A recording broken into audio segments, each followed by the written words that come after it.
When we think of famous brands, we often associate them with positive attributes such as quality, popularity, and success. However, history has shown us that some of these brands have a darker past.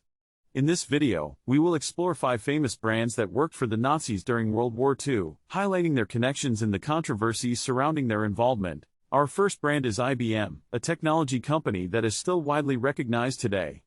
During the 1930s and 1940s, IBM provided punch card systems to the Nazis, which were used to classify and track individuals, including those targeted in the Holocaust.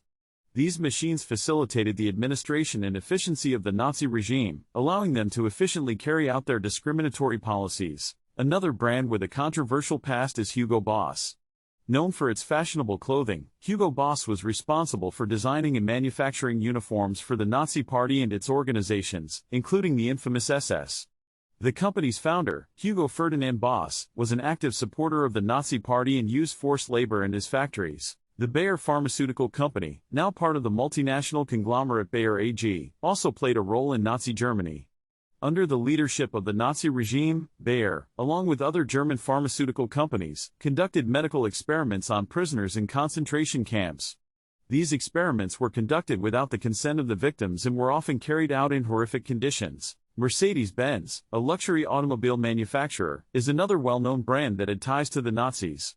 During World War II, Mercedes-Benz used forced labor from concentration camps to meet production demands. Additionally, the company supported the Nazi war effort by producing military vehicles and aircraft engines. Lastly, we have Coca-Cola, an iconic beverage brand that has a somewhat controversial past. While Coca-Cola did not directly work for the Nazis, the company continued to operate in Nazi-occupied territories during the war. Despite public pressure to withdraw from these areas, Coca-Cola chose to maintain its presence and profit from the market, raising questions about the company's ethics. The collaboration between these famous brands and the Nazis sheds light on the complex and often uncomfortable history of corporate involvement during times of conflict.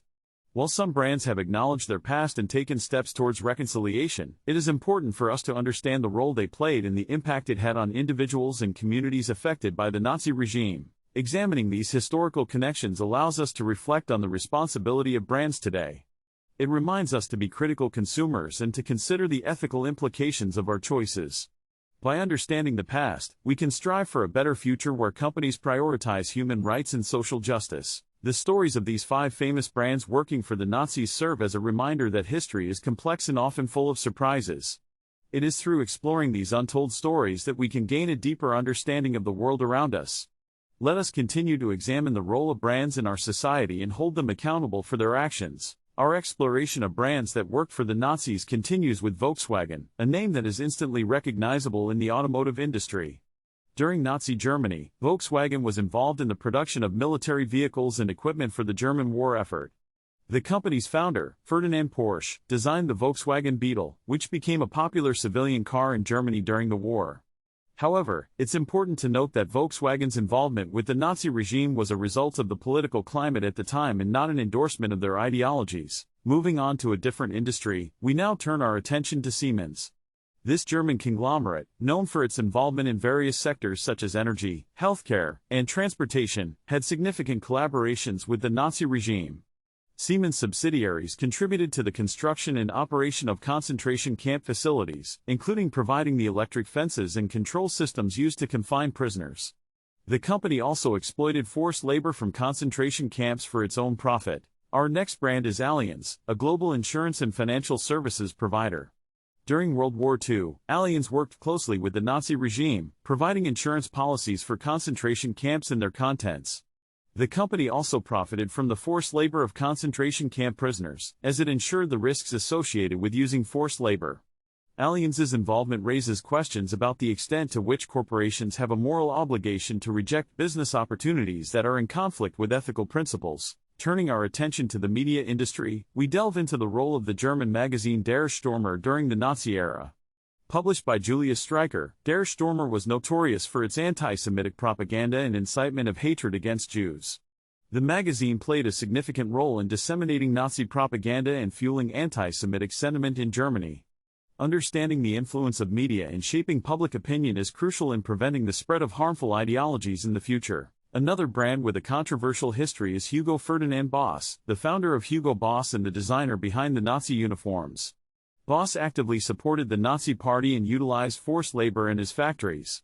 Some argue that the company was merely fulfilling its patriotic duty, while others view its involvement as complicit in perpetuating the Nazi regime's crimes.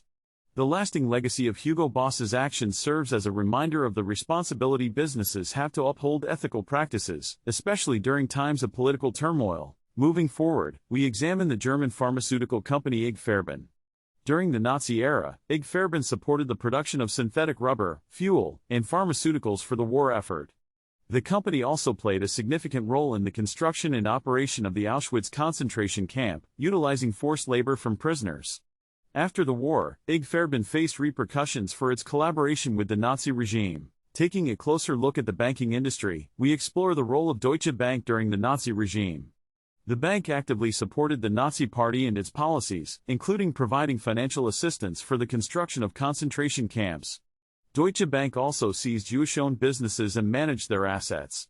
The bank's actions highlight the ethical dilemmas faced by financial institutions when confronted with difficult political circumstances. Next, we discuss the multinational chemical company BASF.